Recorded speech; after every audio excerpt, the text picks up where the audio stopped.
안녕하세요. 청강TV의 김인숙입니다. 나의 마지막 엄마에 대한 인생 문장을 시작합니다. 김동리의 시 어머니. 가을 들녘에 내리는 황혼은 내 어머니의 그림자. 까마득한 옛날 이미 먼 나라로 가신, 그러나 잠시도 내 곁을 떠난 적이 없는 따스한 햇볕처럼 서러운 노래처럼 언제나 내 곁을 맴도는 어머니의 그림자. 나의 마지막 엄마는 일본 작가 아사다 지로의 작품으로 출간 즉시 일본에서 종합 베스트셀러 1위에 올랐습니다. 더 이상 엄마를 만날 수 없게 된 고독한 이들이 찾아가는 시골 마을. 일본 세계 최고의 카드 회사 유나이티드 홈타운 서비스 1박 2일에 500만엔. 거금을 들여야 하지만 그곳은 당신이 바라던 곳. 풍요로운 자연 속에서의 긴 시간 속 낡은 듯 쇠락했지만 편안하고 따뜻한 관계를 품은 고향과 반갑게 맞아줄 어머니가 있습니다. 당신은 그 돈을 지불하고 이 서비스를 이용할 마음이 있나요? 생판남을 어머니라고 여긴 그 하룻밤의 기억들, 그리운 고향조차 사라진 도시의 사람들에겐 꿈같은 거짓 세계입니다. 이 훌륭한 서비스에 한 가지 단점은 있습니다.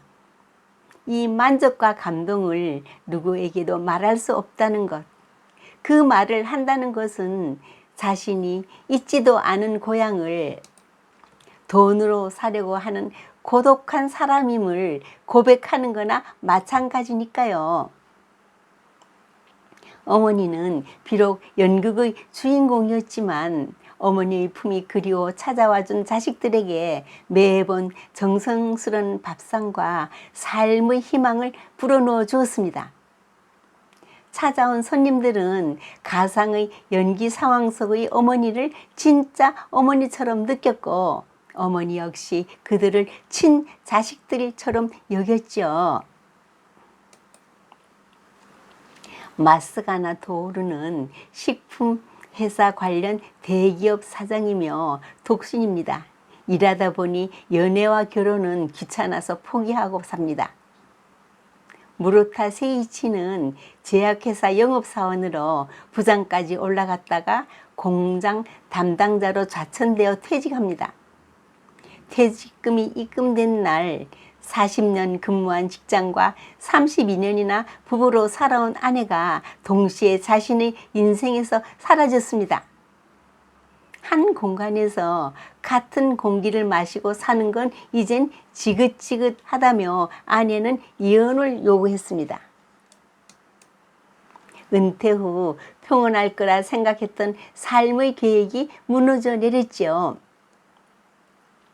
고가 낯서는 대학병원 여의사로 반년 전에 치매에 걸린 어머니의 죽음을 딸로서 못 받아들이고 의사의 책임감으로만 임종을 지킨 것에 마음이 늘 불편합니다.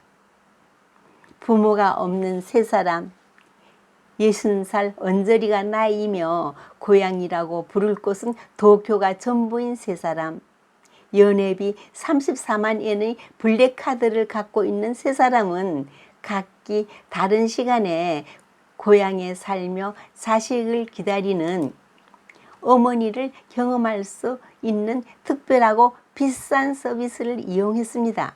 과연 그들의 마지막 엄마는 누구일까요? 젊은이는 거의 없는 마을에 도착한 이 세 사람에게 마을 사람들은 반갑게 맞이합니다. 이해와 격려, 깊은 사랑에 게스트들은 도시 생활에서 느끼지 못했던 자유와 평안을 느낍니다.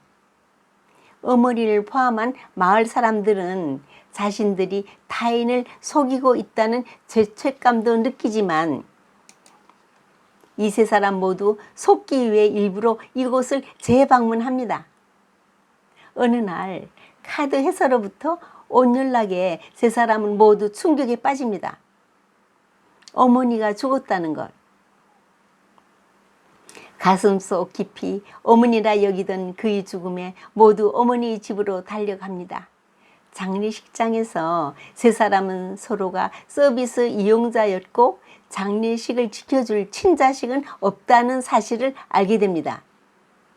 그들은 어머니의 자식으로 형제와 남매로 새로운 연을 맺게 되며 무르타 세이치는 이곳 마을로 이사와 어머니의 집안을 이어갈 것을, 고가 나서는 은퇴 후 어머니의 마을에서 의사로서 일하기를, 대기업 사장 마스나가 도우르는 은퇴하면 이 마을로 돌아와 셋이 같이 살 것을 약속합니다.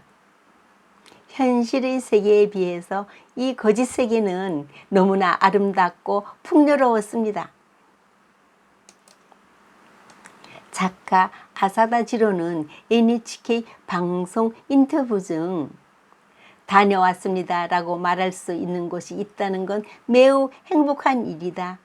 어서와 라고 말해주는 사람이 있다는 것도 매우 행복한 일이다.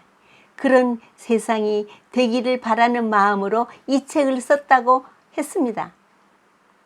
성경의 에베소서엔 내 부모를 공경하라. 이는 약속 있는 첫 계명이라고 했습니다.